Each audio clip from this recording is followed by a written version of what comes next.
Hey everybody, welcome back to Swedenborgian Life Live. Today we're looking at why does the Bible say that people sleep in the grave? It's not a very inspirational, spiritual thing to say. What's going on there? My name is Curtis Childs, and I'm your host, and this is my co-host, Dr. Jonathan Rose. Hey Curtis. Thanks so much for coming. And if you have been coming and watching this show with some kind of regularity over the past little while and want to watch it more, please consider subscribing to our show. Liking and subscribing, they may seem like insignificant little clicks of the button on the YouTube social media side of things, but they really do send a message to YouTube.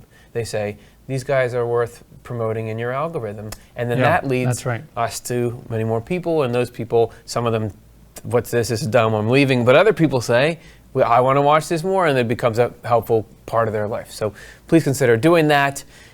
We today are following up on a conversation we had 2 weeks ago about the meaning of the book of the Revelation, the souls under the altar. And today we're going to expand that conversation, go at a slightly different angle.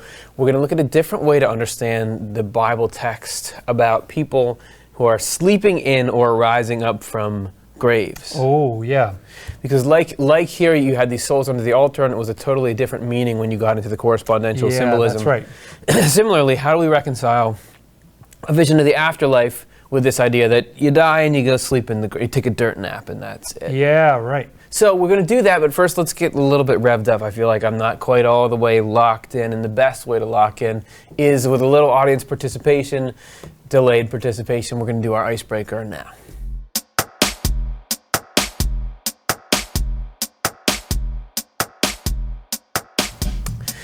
Okay, this is the part of the show where if you are in the chat, we want to hear your answer to this question because we want to know what you're like, and we also want to know how does stuff help you. And this is market research, and it's getting to know you, and it's educating us, and it's everything in between. Why wouldn't we do it? And you and I will, we'll try to answer this question for your amusement as well. So this is the icebreaker, which is not amusing at all. When you feel in a pit of despair, what sustains you or lifts you up? It's fitting because we talked about the souls under the altar in the pit. There'll be, spoiler alert, there'll be a return to the lower earth kind of pit situation. We go through these processes in miniature, I feel like, all the time. Yeah, right. So when you're in that pit, the pit being like the psychological state, hopelessness, whatever you want to call it, what gets you out of there? For me, I guess two things come to mind. One is the power of music. I remember the stories in the Old Testament about Saul, and he would be troubled in his spirit and all that. And so David would come and play to him, and he'd feel better. And I found often when I'm in that, as far as I can tell, I'm in that sort of pit kind of state. Music can really help change my state. Not necessarily upbeat music. You know, sometimes it's actually sad music or something that's contemplative or something will take you out of that state into a different direction. And the other thing is that that biblical idea of the pit, they were sort of cisterns. They would have water in the bottom in that desert land. And so they were shaped in a way where it was like impossible to get out. You know, it sloped the wrong way. Like you can't do that. And so my other thought is that other people, contact from other people who are not in that state can often help. There are times where I just can't get myself out, but it seems like somebody comes along and helps out. It's absolutely true, because they aren't the things that are hooking you, whatever, some perspective about yourself or about life or about the nature of reality or an event that's coming up.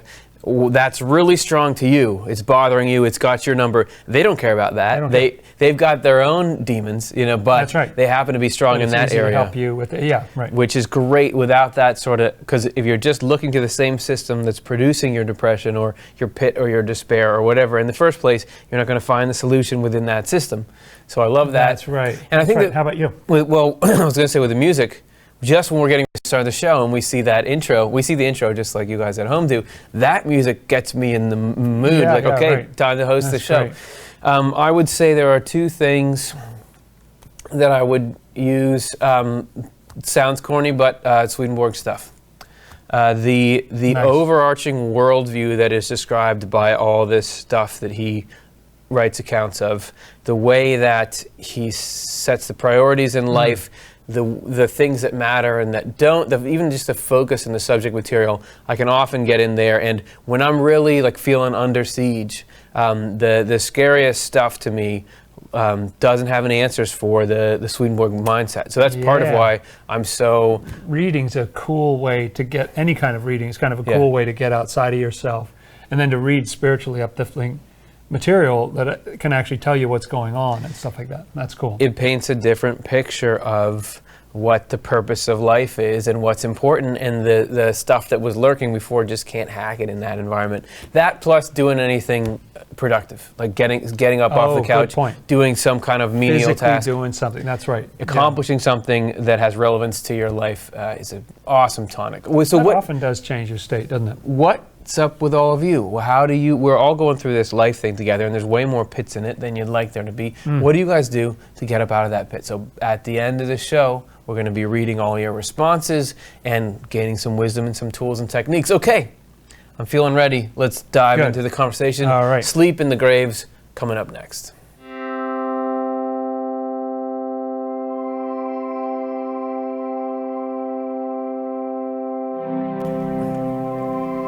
We've got these sections of the Bible that seem to say, in their literal sense, that people who die will sleep in the grave until Judgment Day. Right. You get that in a few places. Not a ton of those passages, but you get it in a few places. That's right. Yeah, you do have a few passages that could be read that way. And you get people who rebroadcast those passages and lean hard teach on them, lean hard on them. And as such, you do have that. We get a lot of pushback online of people saying, like, these are not atheistic people, but religious people that are saying the dead don't know anything because they're asleep in the grave. Right. So you got that on one side. On the other side, you got stuff like near-death experiences, Emanuel Swedenborg, other parts of the Bible that also indicate an immediate, as you put it once, immediate, conscious, personal survival of death. Yeah, that's right. Like Jesus says, today you will be with me in paradise. That doesn't say anything about sleeping or, right? Yes. And it's today. It's pretty clear. The whole, like all these, I saw the tunnel and I went up and I saw my relatives and I felt love.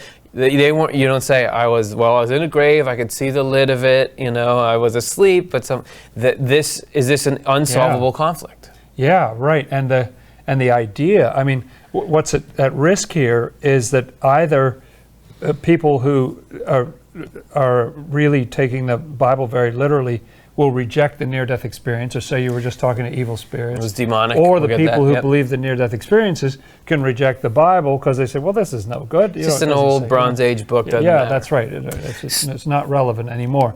But I'd like to try to save both of those if possible. Like, I think they've both got something important to say. Well, if that's something you would like, then that's what we're going to do. Because through the science of correspondences, Swedenborg provides the perfect answer that ties these two worlds together and actually has them reinforce each other and teaches us a spiritual message at the same time. That's the power of the Swedenborg. Yeah. Wow. So this is how we're going to do it. A while back, we did ourselves a show that was called The Dead. Why does the Bible say the dead know nothing? Oh, yeah. That's one that people bring up, isn't it? Yeah. That's one of the ones. It's a similar vein to what we're doing here. So you can check that out if you want a little more groundwork before you get into this. Go ahead. We'll wait an hour.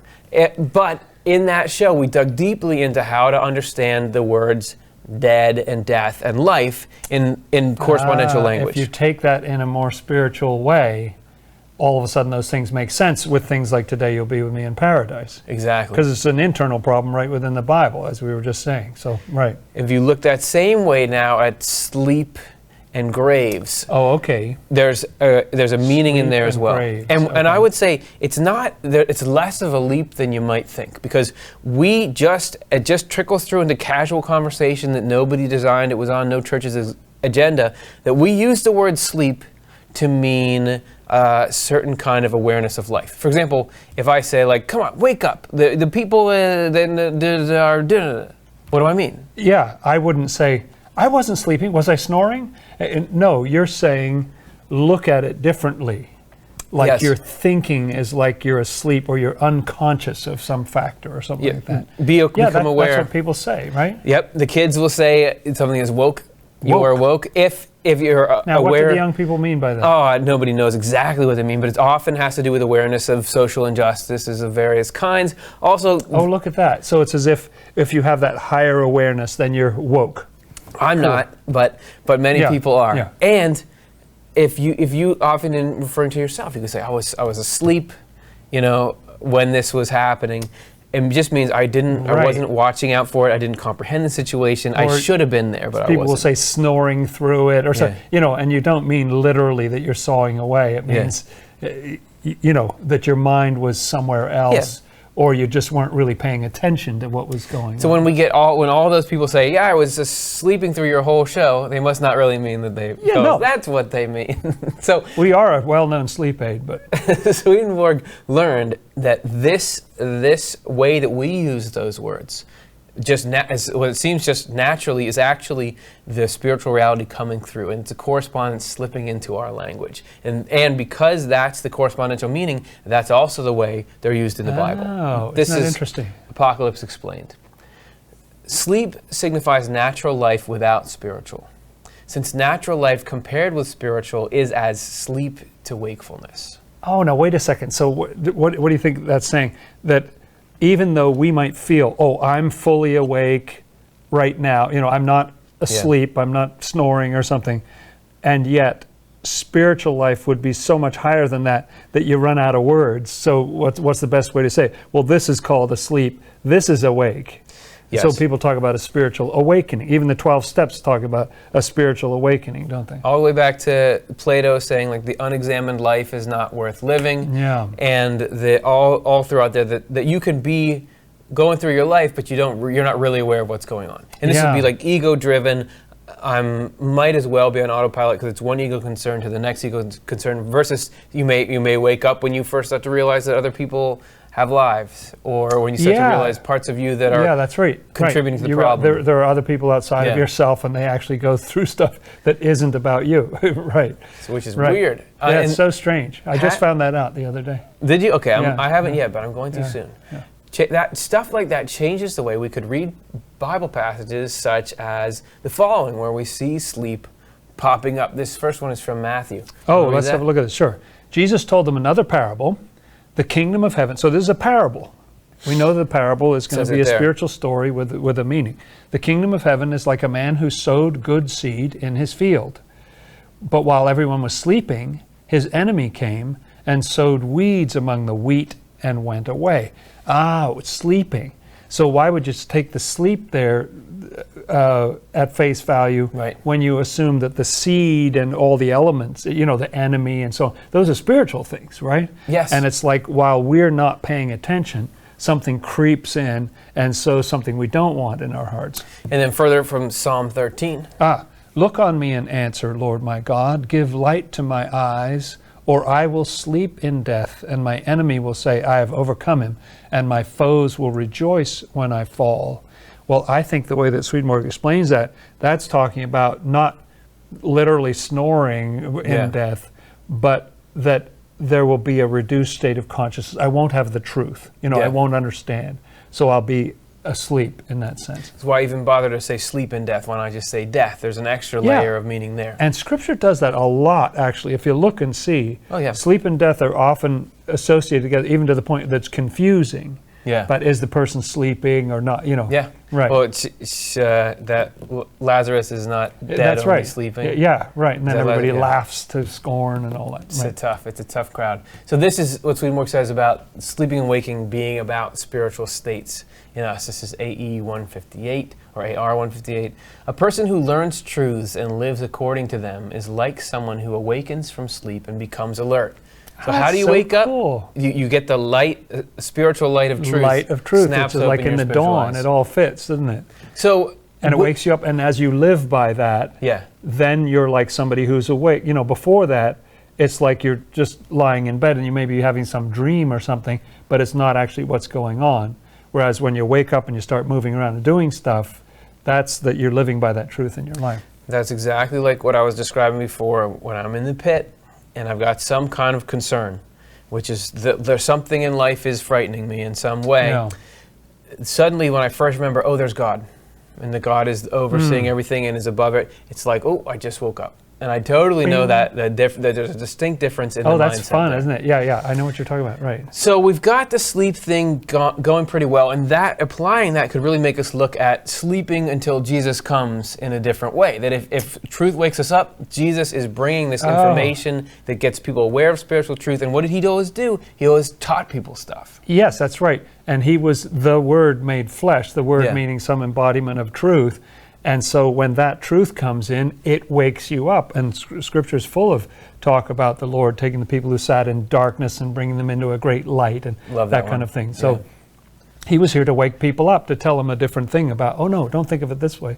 Do that, do this. So I go to the tableaus, like Christmas tableaus. Oh, right, and right. Whenever they read that line, people who've walked in darkness have seen it. I always get these goosebumps. Oh, it's a tingly. Whatever it means is I'm with deep. you. So That's we a did cool it. one. We said we're going to explain sleep, and that's it, and we did it. So I think we'll end the show a little early today. Okay, good. No, great. But there was that one other bit though. The graves. Completely forgot. Oh, that's going to be a little harder. The graves are because, we would start by saying.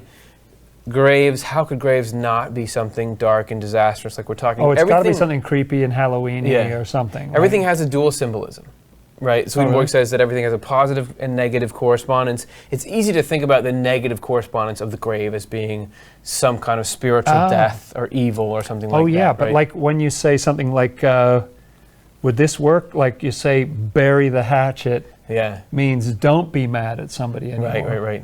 So that would be a positive sort of burial, wouldn't it? Sure, it is, but it's still like you're burying a resentment or anger or something. Yes, it could be. It's still like the thing that's going into the ground is still dying because the hatchet was the problem and now there's no problem. Oh, I guess so. So you're never, if you just think about... Was there any other more positive way of looking at it? Look, we got some dirt here. Oh, good. And glad we had some dirt. Yeah, some people, if people wanted dirt on us, is there ever a time when something's going into that could lead to anything but death? Even if maybe it's a positive death that has to happen. You never, no matter who you are, you never want to be buried in the ground, right? No, of course not. Unless you're an acorn, which this is right here. If this thing gets buried into the ground, which I thought this is so cool.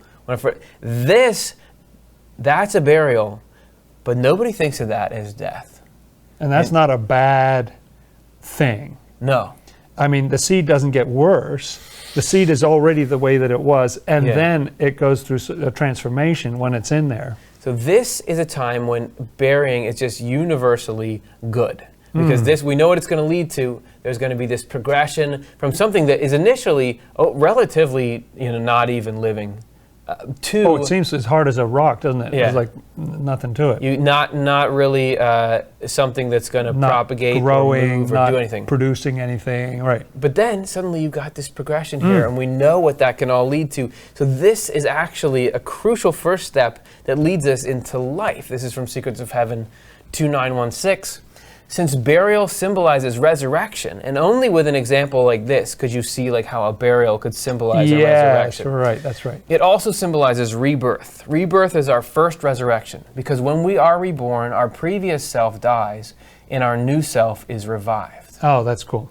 Rebirth changes us from dead people into living ones. And even there, you'd have quote marks around the dead, wouldn't you? I mean, it's not It's not literally physically lifeless, but it's a spiritual lifelessness that once you rise out of it, you realize, actually, doesn't the Amazing Grace say that about I was dead and now that kind of thing, right? And it's not even like, you were alive and then you die and then you come back alive. It's like you were dead, you were sitting here as a hard nut.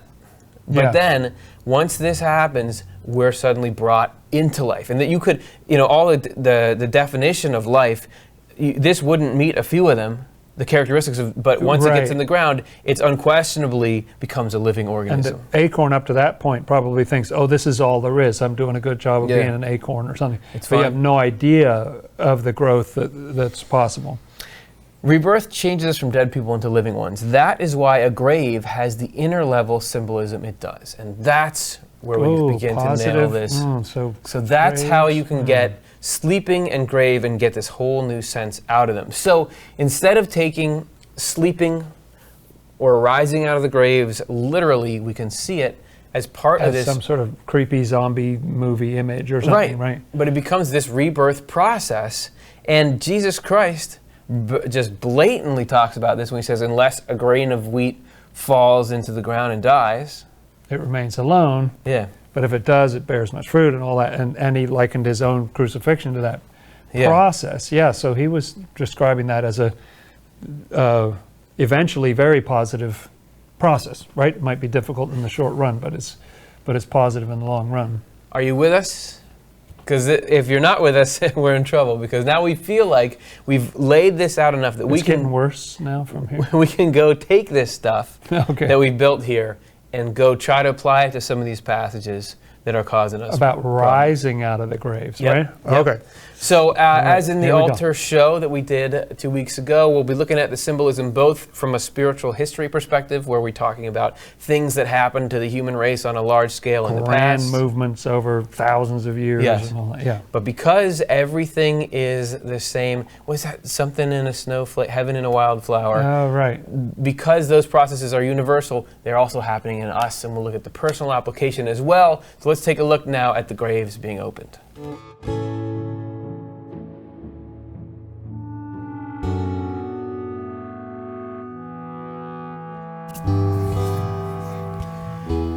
Our setting for this story is the Last Judgment, which, according to Swedenborg, is a term for a time of total reordering of the spiritual world, and by resonant impact, what's going on here, pretty much everything gets shifted around in our consciousness because of this Last Judgment phenomenon, and this was one that needed, the Last Judgments happen when everything gets out of balance. So it's not a matter of the destruction of the physical sky or the physical planet, or what, the destruction of the human race. This is something that goes on in the spiritual world. And I think, as you've pointed out, it's a Swedenborg special to say the Last Judgment is something that happens, but it happens in the spiritual world, not in the physical world. And leading up to the Last Judgment, Swedenborg talks about a place where people in the spiritual world are protected. It's called the lower earth, and it's where people can be kept safe until this whole reordering is completed. Yeah, and it's like that souls under the altar thing we talked about last time. And it's also, he says, there are things in the scripture that talk about the lower parts of the earth, right. Or if I go down to the pit and that kind of thing, that this is actually a place, if you will, in the spiritual world. Yeah, that your spirit could be kind of going through that same thing when you're in the pits that we talked about with the icebreaker question way back when. In case you were just watching along and were like, what? Last Judgment? That's exciting. Why don't you guys talk about that instead of what you were going to talk about before? We already did. There's a show. If you want to look all about it, we did a program about the Last Judgment. But we want to look back at it in the context of the souls under the altar. Because last week, we talked about those souls and how they were kept safe through this Last Judgment. And they were in a peaceful state. I mean, they were all right? Yes, right. That was one of the things we found and really refined in the research, was that they're not that miserable there. Right. They're doing okay, but they still couldn't rise up or wake up to the full heavenly state because of the state of things. So they weren't unconscious and they weren't sleeping down there. But they were not in a fully spiritually conscious state because they didn't have certain light of truth that would sort of wake up your mind and bring it to that next level, right? Yep. And if you're all with us so far, we're going to assert that Last Judgment wasn't the only Last Judgment that's happened. That actually there are Last Judgments at the end of every religious era or spiritual era in the human race, and that there was one in 1758, 1757. But there was one when Jesus came into the world. That's right. A couple thousand years earlier. And that was part of what necessitated his coming, was how out of whack the spiritual world was. And at that time, things were actually worse, it seems. It was a similar situation that you had some people who were gathered in the lower earth. It's a natural thing that unfolds. It's hard to describe. But if you're in a situation where you don't understand the truth, but you're kind of a decent person, it's just a natural place that you end up. Right. But it seems like they were having a more stressful time there. Yes. I don't know if there was a difference because in 1757 the Lord had already come into the world so he could help them more or something like that. But it seemed to be worse that first time. Yeah, and so Swedenborg asserts that after the crucifixion, Jesus actually traveled down to the lower earth to free these people who were called the captives and then guide them on a journey up to heaven. And unfortunately, I mean, there's nothing that indicates that in the Bible. We just got to kind of trust Swedenborg on this one. Far-fetched, except for we that don't have one, any kind of smoking gun passages or anything like that. Passage of. Oh, you don't have it like right handy, do you? I like Ephesians 4, something like that. It's talking about Christ, and in verse 8 it says, "Therefore he says," and this is about the resurrection, "when he ascended," meaning Jesus, "when he ascended on high, he led captivity captive." Oh, so that's like he brought captivity to an end. Yeah. And what did he do? And he gave gifts to people. And then it explains, now this he ascended, what does it mean but that he also first descended into the lower parts of the earth? Other than that, and several other passages in Scripture, it's not covered in there. So we've got Jesus going into this lower earth, helping people out, pulling them out, and this is going to releasing them from this captivity, right? Yes, and this is going to be told in dramatic fashion in the book of Matthew, where we really start looking at graves here. Oh, so we get the graves back in here. Yeah, okay. Matthew 27, because we have to get through these to prove the correspondences. All right. So what does this say? "And when Jesus had cried out again in a loud voice," this is at that final moment of his life, "he gave up his spirit. At that moment, the curtain of the temple was torn in two from top to bottom. The earth shook, the rocks split, and the tombs broke open." The tombs here being this symbolizing the lower earth that we were just talking about. Oh, okay. The bodies of many holy people who had died were raised to life. Now you can see how people would think, oh, the bodies of many holy people who had died were raised to life. So they thought, oh, people were lying in their graves and they physically came back up. But it said holy people. They were already in the spiritual world, and the grave they were in was this lower part of the earth. Right. They came to a higher consciousness through that truth. They came out of the tombs after Jesus' resurrection and went into the holy city and appeared to many people. People make the mistake of thinking that was the city in this physical world. Yeah. But it wasn't. It was the holy city. It was the holy city in the other one. So we already talked about this because all these different topics we do sort of intersect at different points. Isn't that the case? It's amazing. We brought this up in a show about the meaning of Easter, but we want to revisit it in the context of the Souls Under the Altar that we did last week. So the historical sense, if we were going to go for tell the story. Okay, in the grand scheme. Of what was happening when Jesus was going down and doing this freeing, it goes like this. This is Secrets of Heaven 9229. The appearance of dead saints, or holy people in the other translation, in Jerusalem, in a vision seen by several observers, symbolized the fact that people in the spiritual church were saved and were eventually taken up to the holy city, meaning heaven. Meaning heaven. And it says that these people were having a vision. So the people on earth did kind of see this, but they had the spiritual eyes open, and they were witnessing a spiritual event of these people rising up.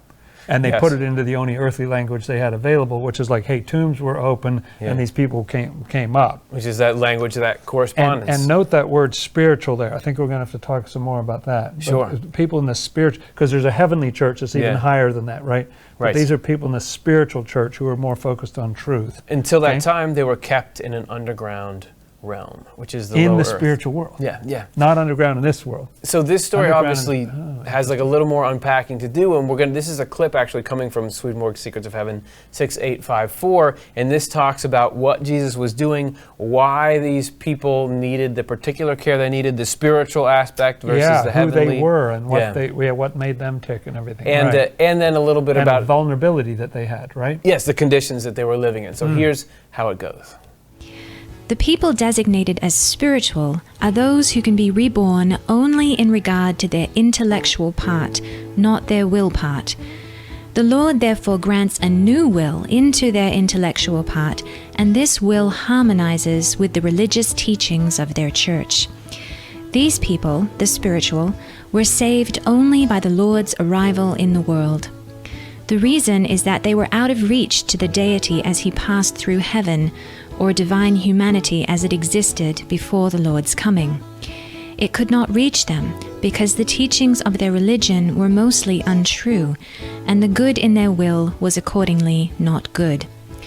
Since it was only the Lord's coming that could save them, they could not be taken up into heaven until then. Meanwhile, they were kept in the underground realm, and in places there that the word calls pits. This realm was hemmed in on all sides by the hells with their falsities, which made life miserable for the pit dwellers at that time. Nonetheless, the Lord was guarding them. After the Lord came into the world, though, and made the humanity in himself divine, he freed the people living in the pits and took them up to heaven. He also formed them into a spiritual heaven, the second heaven. That is what is meant by the Lord's descent to the lower regions and by his deliverance of the people imprisoned there. For Swedenborg geeks, he may be talking there about the creation of the spiritual heaven. Yeah, that's right. It does seem like that's the formation. That's what it was made of those people. I always thought that, they'd all been around forever, but the dynamism of the spiritual world as described by Swedenborg is fascinating to me. It's amazing. Yeah, that's right. Whole new levels being created, and yeah. But why, when you're watching that, what sort of sticks out to me at the end is they were in these unpleasant conditions where hell was coming in and attacking them and causing problems. So why were they left there for so long? Why didn't God just bring them right out? Is God unfeeling or lazy or forgot, or what's going on there? Well, it's like this situation here. If you take this, let's say in the spring. Yeah. In the springtime, if this thing comes up too early, like around here, in the middle of January or something like that, it's going to get clobbered. It's safe as long as it's still in seed form. But if it starts to germinate too early, it could get destroyed. Like the whole game is over at that point. And there's all kinds of potential danger in weather not cooperating when you start to put out your growth for the season, and so plants actually have a lot of mechanisms built into them just to try to avoid that. This is a little quote about plant seed dormancy. Some viable seeds might not germinate. So viable meaning they could, but they don't. Many seeds have developed a dormancy or sleep period. Seed dormancy is a condition that prevents germination even under optimal environmental conditions. But why would it benefit seeds not all germinate when conditions are right? In nature, staggering germination keeps some seedlings safe from possible bursts of bad weather or herbivores that might eat them. Seeds of plants that grow best in the spring have self-selected to germinate only after cold winter temperatures have passed. So it's survival, and I think it's the same thing we're talking about here spiritually, that these people were vulnerable because they hadn't really grown at the level of their heart. It was mostly about their minds, and a lot of what they were thinking in their minds was not right anyway. They were decent people, but they had a lot of things that they were confused about. And with the conditions in the spiritual world like they were, it's kind of like we see in winter when a couple of plants get optimistic and they send out these shoots, or maybe they send out a flower, and then some weather comes in. Winter storms, and they get clobbered. Like we did all through March last year. That's right. So, relating this to people in the lower earth, Swedenborg says in Apocalypse Explained 899, the reason why this was not done before is that before the last judgment, the hells prevailed, which is like a really bad spiritual winter. Bad winter, right. And there was a preponderance on their part. But afterwards, the heavens prevailed. And so there was a preponderance on their part. So this is just the changing of the seasons on this grandest scale. Yeah. For by the last judgment, all things, both in the hells and in the heavens, were brought into a state of order. If therefore these had been raised up before, they would not have been able to resist the power with which the hells prevailed over the heavens. So you can't withstand freezing temperatures if you've got water in your cells. That's right. That better to be a seed and just ride it out. Right. That they were raised up, it was granted me to see. For from the lower earth, where they were reserved by the Lord, I saw large bodies of them rising up and being elevated, and also translated into heavenly societies. This took place after the last judgment. A similar event took place after the former judgment, which was accomplished by the Lord when he was in the world. So Swedenborg sort of layering both of those, the year 01 and the 1757 one kind of thing. So there's a personal side to all this. We're talking about these people way back in history. Maybe you don't care about people back in history, even if, it's nice to be empathetic. This is not really relevant. Why am I watching this show? It's talking about far away. It's talking about us right now. And this is how Swedenborg says it is. This is Secrets of Heaven 2916. Clearly, a grave symbolizes resurrection and rebirth. In Ezekiel, this is what the Lord Jehovah says. Watch, I will open your graves and make you come out of your graves, my people, and bring you to Israel's soil.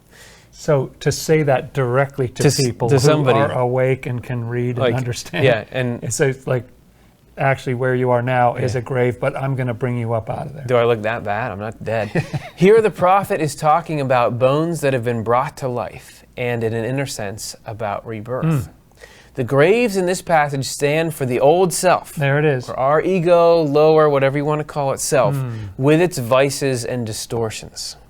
To open and come up out of them is to be reborn. So that's a very positive, coming out of that grave is a very positive image. We're being reborn from the messed up, false ways we used to see life into these new, true, heavenly ways. That's the right. image of a grave disappears and is more or less stripped away then when the idea of rebirth or new life comes up. Matthew 27, 52 and 53 says that that's graves the one we read earlier.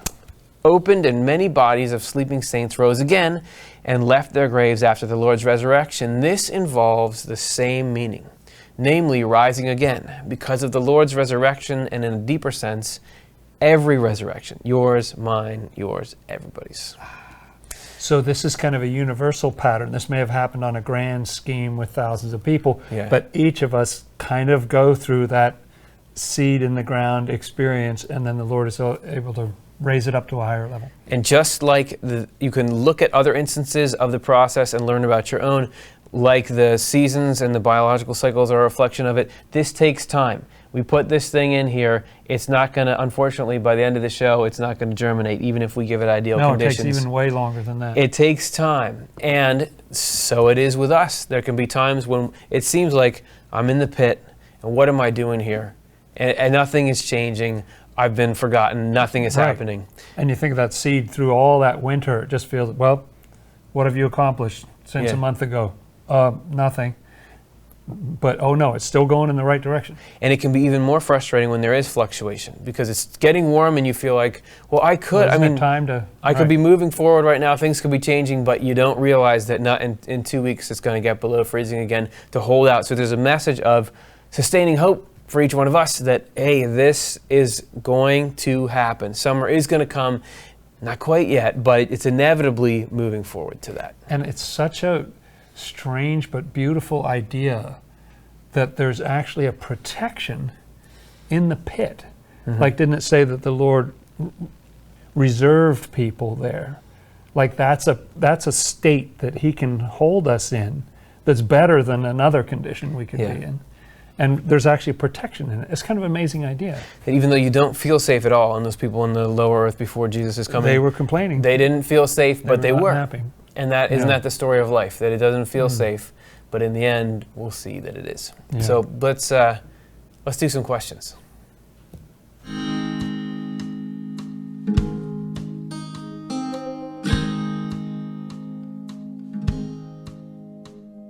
Okay, so the game that we play now is you guys write your questions and comments into the chat room, and we try our best to respond to those, and we see how it goes, and then we edit it out in the end. So let's see what our first question is. Sadly not. Here. Stephen Mora Viquez asks, Swedenborg ever talked about the effective way to pray? Oh, that's good. There's a lot of takes on prayer, all the way from this is a waste of time, it could never do anything, how could you change the will of God, to, pray for everything. If I want to find my keys, I pray for that. If I want something, the lottery or whatever. Yeah. Pray. Where does Swedenborg fall on that spectrum? Yeah, well, Swedenborg does sound as though praying for spiritual things is more effective. It's not that things in your earthly life aren't matters of concern that you can take to the Lord and everything like that, but simply praying for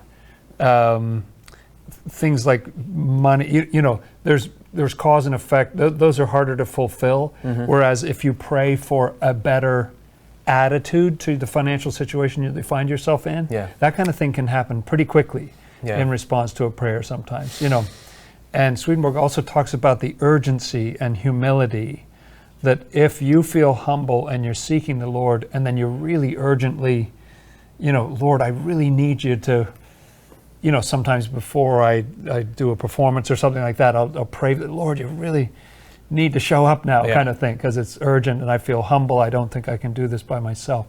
And so some prayers, Swedenborg talks about, don't seem to be answered, but the Lord hears them all, even the prayers of our agonized heart when we're in the pit.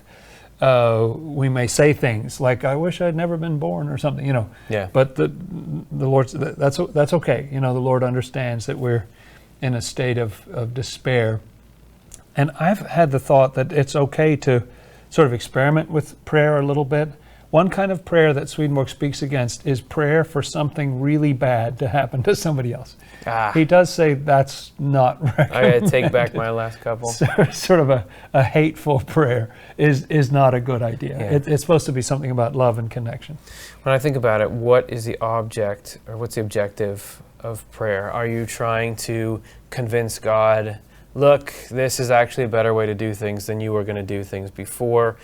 Because obviously not, because there's divine omnipotence and wisdom there operating with total love behind it. So you couldn't have it be that. Is it to say, hey, listen, would you care about me a little bit more? But no, because God has total love. So what are we trying to do? And it seems to me like the things that are the levers and checks and balances on things all have to do with what's good for our eternal state. The divine providence is constantly focusing on the eternal state. So actually, your attitude towards the things you're asking for can matter. I just was reading this journal entry of Swedenborg's where he said that he's talking about how angelic spirits see things, that they see the providence in everything, and they want the Lord to run the universe rather than run the universe the way I would want to have it run.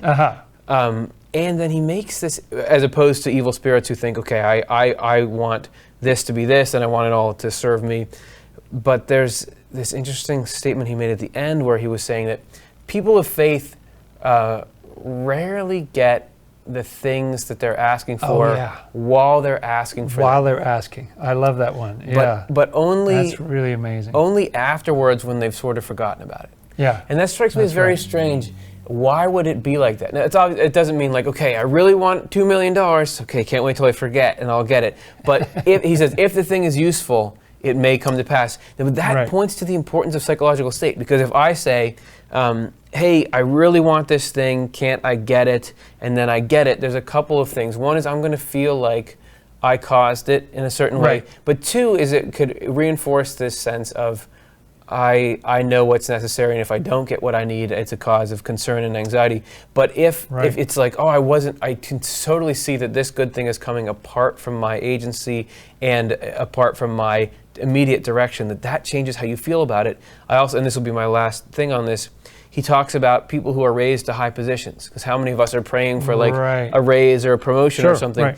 He says that people are only... on the one hand, are only led into high positions if those positions won't be spiritually harmful to them. So, for example, if you really want to get a higher position, that desire to be greater actually could have providence like, okay, I can't do that because if I put you up there, if I make you the host of Swedenborgian Life or something really prestigious like that, it's going to inflate your ego so much that it's going to actually do long-term spiritual harm to you. So anyway, that's a jumble of nothing. Maybe go ahead. Can I have a couple more points? I love that thing of just like Jesus prayed when he was in this world. And so it's a good thing to do. And he would end some of his most powerful prayers with saying, thy will be done. Even when he was praying to get out of the crucifixion, he would still say, thy will be done. And I think that's a great way to end a prayer. And also, we've done some shows before on how the angels, there's strict rules about how they can interact with us. There are things they can do and they can't do. Prayer actually changes those rules. Like some of the rules are, you can't blah, blah, blah, unless the person prays. And so our prayers can actually release angels, and they can do more for us than they could do without that prayer. But generally, Swedenborg says that praying for spiritual things rather than material things. It is spiritual things. It's just generally a good emphasis. You'll probably be more successful with those prayers. Well, in itself, prayer is an acknowledgement that the divine exists. Which is a good start. Okay, we gotta move to the next one because we only have time for like 2 more questions. Okay, this is Immortal Blue asks, when positive people with good spirits walk into a room with a negative person with dark spirits, what happens? Are the negative spirits driven away? Well, it's a question of we have here physical proximity and spiritual proximity, and do they go hand in hand. For example, because we're very close to each other right now in this room, Stuart's over there, depending on what kind of spirits we have, do they know that they're close, that we're close to each other, and by association they're close? Or is it like my spirits could be a million miles away from yours? I don't know that Swedenborg addresses it directly, but experientially, doesn't it sometimes seem like the first time you see somebody, you already feel negative about them, or you already feel positive about them? And I often wonder if that's that my spirits like their spirits or don't like their spirit, you know. Yeah. Like at first sight. I mean, it's based on what, you know? Yeah. But I wonder sometimes whether there is that conflict. Now, I don't know that the negative spirits are necessarily driven away. You know what I mean? Sometimes if that negativity takes over both people, the angels have to back up a little bit. You know, I think it can go either way. Yeah. Can we see the question again? Here it comes. When positive people with good spirits walk into a room with a negative person with dark spirits. Well, yeah, I don't know. So this is into a world that Swedenborg doesn't talk about a lot. You're right. That the exact mechanics of mechanics of multiple physical people interacting with spiritual stuff. Because Swedenborg will talk about what affected the spirits around him, and everything from what foods he ate to what he looked at could affect the spirits around him. But I don't know if he ever talks about, I was looking at my business associate and my spirits saw their spirits. Yeah, so, right. So the good news is... And it does seem like sometimes, if it's a very positive environment, sometimes the evil spirits just get sick of it and they leave. You know, it seems like, doesn't it? Yeah. You know, it's just, and then you feel this kind of relief and something positive, you know. Okay, so there's a non-answer. There's a non-answer. Let's do one more. It was a great question. One more non-answer, and then we're out of here. Joshua Anderson asks, does Swedenborg suggest spiritual disciplines to help with spiritual formation? So, Swedenborg, I mean, there was what he didn't really write, but were called his rules of life. Right. Which had to do with faithfully performing your occupation, accepting providence. So I forget what the other one was. Right. But reading the word daily. Like, that's right. So, I mean, he certainly, the ones he followed, he was certainly reading and meditating on the Bible regularly. Yep. He was, regular prayer. Regular prayer. He was made sure to engage with the world in a positive way. He did change his diet a bit, but he never talks about that as an explicit spiritual practice. No, and he doesn't sort of give recommendations to sit like this and breathe like that and do the other thing. The main thing he talks about really is repentance and being loving to others and being useful, you know, as much as possible. Those are the kind of practices that he talked about. And I kind of it used to frustrate me because I wanted him, hey, give me instructions. You know, I just want to, just tell me what to do. And he would keep saying, well, you should repent, examine yourself, you know. Well, how do I do that? Do I sit in this position or that position? He doesn't say, but he does give you that sort of spiritual advice. But in the now I've become glad because this is for all kinds of different people. Yeah. You know, and I think each individual will be led to do their own particular practice that works for them. I have tons of practices, but they might be different than yours. You know?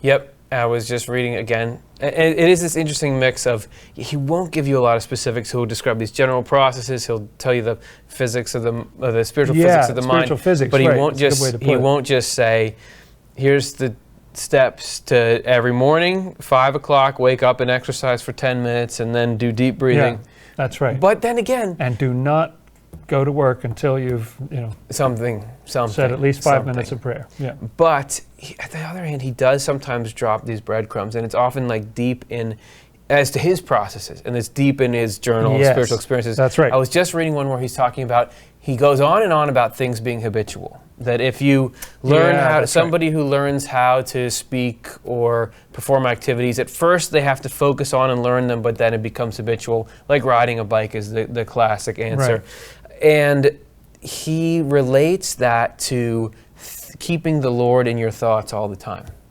And he says, initially, eventually you don't have to think about that. But at first, you can and should train your mind to constantly be thinking about the Lord. He does talk about habits of thought, doesn't he? Habits.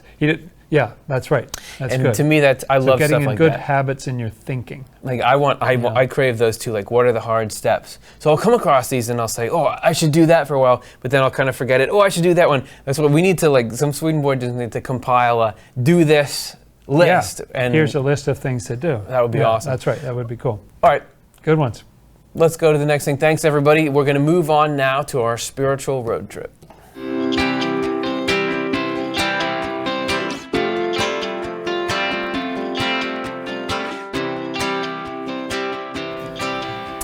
We actually have two little trips for you today, and the first one has to do with the price of one. Yeah, right. Which was free in the first place. Yeah. This is a story that we told or we retold during the altar show, and there was this clip where the reenactment that you narrated of an evil spirit attacking Swedenborg. Amazing story. Going after Swedenborg in all these nefarious ways. It came to his senses for a minute and said, Swedenborg, it's nothing personal. I just hate everybody that's trying to live a good life and follow God, but it's not personal. You're doing that, so I'm trying to kill you.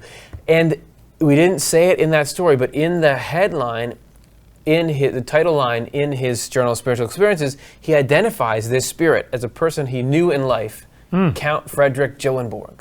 Who had passed on to the spiritual world by this point, obviously. But yeah, he knew him well. And he knew his wife, too, right? Yep, absolutely. So his wife was the Countess, and Countess Gyllenborg, and he actually had a relationship of sorts with her. Yeah. And this is where we're going to take our little seems trip like here. a real friendship. Yeah. So interesting story. This is from Emanuel Swedenborg, A Continuing Vision, so a book published by Swedenborg Foundation by Robert H. Curvin and Robin Larson. Countess Gyllenborg remained a friend of Swedenborg's after her husband's death. And there was no record that Swedenborg collected the $20,000, but that would be Swedish DALERS. Yes, which is a lot of money. Loan or the $1,200 interest that her husband owed him at that time. So she owed him what, like $70,000 or something like that. Yeah, I don't know what the exchange was. It would be interesting to look it up, but I know it was a load of money. In 1751, she, the Countess, gave Swedenborg the manuscript of a small book she had written, Mary's Better Part, and he arranged to have it published anonymously. After her death in 1769, Swedenborg mentioned to a friend in the British Parliament, C.A. Tulk, that he expected her to be his mate in heaven after his death. Wow. So that's, I didn't see that coming at the end there, that he actually thought he would be with her in the spiritual world. Yeah, very interesting. And he helped. This was not a time when women wrote a lot or published a lot. They couldn't even get into higher education or anything. And yet he helped her publish this book. Right. And it's interesting, they had this shared interest of, like, she's publishing spiritual books, he's publishing spiritual books, he helps her. And this is a continuation from the Swedenborg epic by Cyril Sigstedt. Swedenborg, knowing the deeply religious sentiments of this distinguished lady, seems to have been sincerely moved by her desire to lead people to reverence the teachings of God's Word. He wrote his name in the volume that she published. He wrote his name in the volume, which has come down to our time, signed Emanuel Swedenborg. So he signed his, she maybe asked him to sign a copy or something like that. And something fascinating about this is how different his experiences were with a couple. And I think that, and it's not like he's like, well, I have a crush on her, so I'm going to smear this guy. I mean, he never published that story of the Count attacking him, and this is, according to him, it's after death. The Count was... So I think it also points to Swedenborg's concept of that even couples who are married on earth, they can be very different spiritually. Very different, yeah. One can be in a heavenly state, the other can be in a hellish state. And that might not be really clearly manifest in this world or something, but... So that's a shocker. Yeah. It's a little behind the scenes trivia. But since we told that evil spirit story, this was just too much extra for us to leave out. Our second story of the road trip, we're going back to the Jesus' rescue mission into the lower earth. Oh, so in the course of being resurrected, he went down and rescued those people and captivity, Yes. took it captive and released them and all that.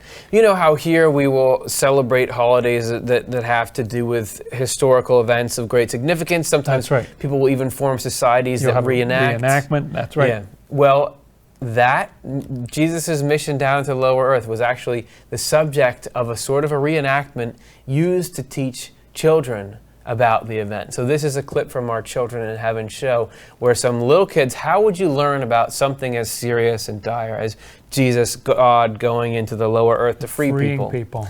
This is how it all went down. The way of teaching children is through representative scenes suited to their frame of mind. No one could ever believe how beautiful and how full of inner wisdom these scenes are. Bit by bit, they fix in the children an intelligence that takes its soul from goodness. Let me report here just a single portrayal that I was permitted to see, from which the reader may draw conclusions about the others. The children portrayed the Lord rising up from the tomb, and along with it, the uniting of his humanity with his divinity. The scene was performed with a wisdom surpassing all human wisdom, and at the same time with childlike innocence. They also presented the image of a tomb.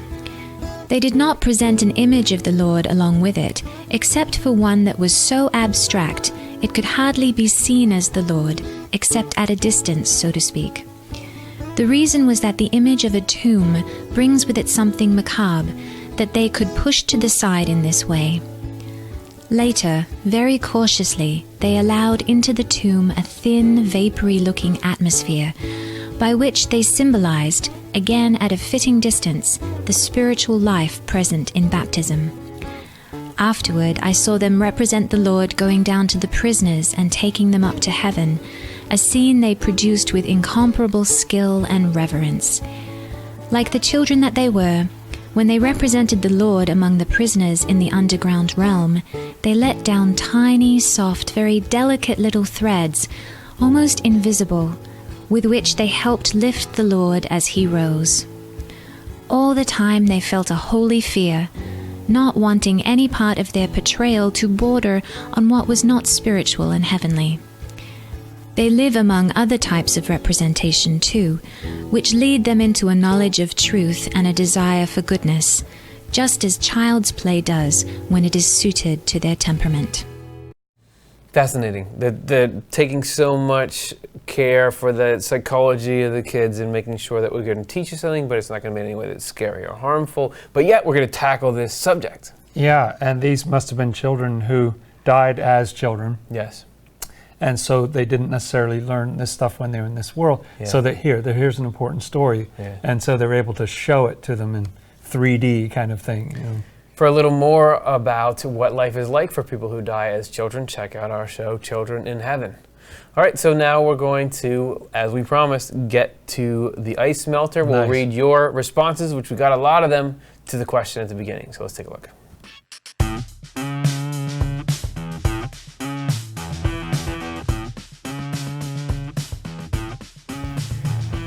We actually got so many responses to this, which I had a feeling we would because everyone has been low before, that we're unfortunately going to only be able to do some of the responses here. When you feel in a pit of despair, what sustains you or lifts you up? We got 9 pages of responses. We're going to do the first 5. If we left you out, it's not because we don't care about you. It's not because you're not as important. It's just because time and space. So let's take a look at what lifts people up. Nature.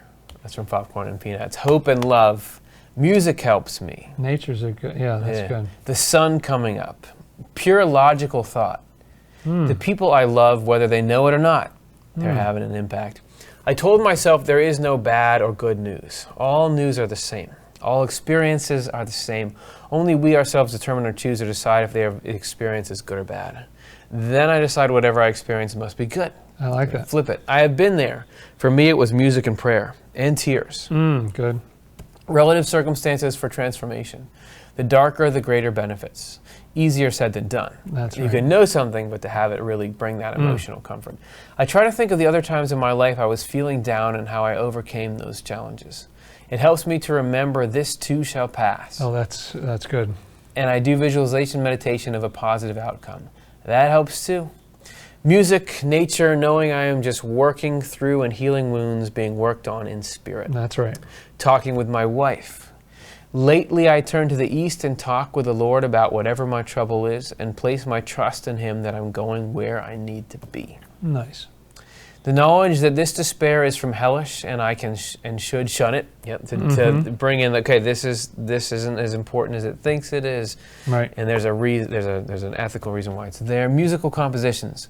When I feel the goosey bumps, then I know it's real. That's right. If it's for a reason, either for my benefit or someone else's. 2, life here on earth is preparation for heaven. That really It's helps to perspective contextualize it, doesn't Yep. it? Yeah. Watching shows like this or books about the supernatural, lots of prayer, and just knowing that this too shall pass. Hey, there you go. Nothing in my life stays bad all the time, which is so hard to remember when something is bad, but it's so true. Thinking about the concept of the astronaut effect or overview effect, that I'm very small in this world. Oh, I like that. Getting physically, like, kind of far away from it. And that's the freedom of the importance of self kind of melting away a bit. Music is mine. Walking in nature helps, and painting, making art. Coming to know that people I can call on to tell me something I can't see, and that my peace will come from letting the Lord handle it for me. Nice. Music eases my depression, similar to how a massage can alleviate bodily pain. This show also helps. Nice. Thanks for saying that. Cool. So, I mean, and obviously there were more and more on and on. Maybe we do a show sometime just on, like, what are your spiritual uplifts? Well, it's a good topic. Help in the pit is something we all need. And that's part of why we ask these questions. We want to know what does resonate with people. And it's important for us to all look and realize the similarity of our journeys if the same thing That's right. hits a vein for everybody. Yeah. And because just like we said, we have these large-scale experiences and these small individual ones, and what we learn in our little individual ones can then reach out and help the whole human race. So that's right. going to be awesome. Guys, thanks for making it. You did it with us. If you enjoyed this show at all, you're allowed to like and subscribe now. If you forgot to before, when I was badgering you about it before, join us on Patreon. We are a not-for-profit, so the way that we fund stuff like this is through people making donations. This is a little place where you can go pledge a small amount per month, and then you get some behind-the-scenes stuff. There's footage of me hanging in a harness in there. There is Jonathan Rose going through Bible cards. There's all kinds of cool stuff. From there, we'd love to have you there. So next week, we'll be back Monday night. We're going to do another live show. Oh. 2 live shows in a row. Wow. Can you believe that? And this one is going to be a cool look at, I'm saying Swedenborg really affects me. It helps get me out of the pits, change my life. We have people here bothering to watch a whole show, which means it's changed theirs too. Did you know Swedenborg actually isn't just this isolated, weird slice of life? His message has rippled out into a lot of mainstream stuff that you might not. And a lot of different areas, right?